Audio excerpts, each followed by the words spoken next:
পুরো গাছগুলোর মধ্যে আমার ছাদে এইরকম টাওয়ার দিয়ে দুইটা গাছগুলো লাগানো হয়েছে, বাকি গাছগুলো সব আমার বাঁশের বেড়া দিয়ে লাগানো হয়েছে।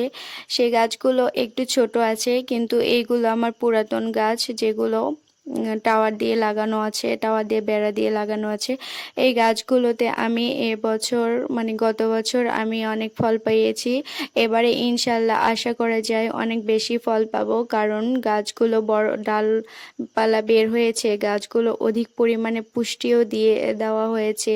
তো এই কারণে হয়তো আশা করা যাচ্ছে যে এবছর আমি পুরো মানে মাস ধরে আমি ফল পাবো।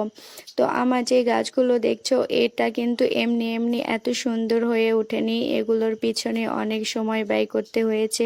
আমার ছাদে কি পাওয়াই গাছ লাগানো আছে তোমরা হয়তো দূরে দেখতে পাচ্ছ। আমি এই এইগুলো আমি দুইটা গাছগুলো একটু অন্য শেপে রেখেছিলাম, অন্যভাবে একটু জানালা দিয়েছিলাম। তো এইভাবে আমি ড্রাগন গাছগুলো লাগিয়েছি। পরবর্তী ভিডিওতে আবারও দেখানো হবে আমার গাছগুলো।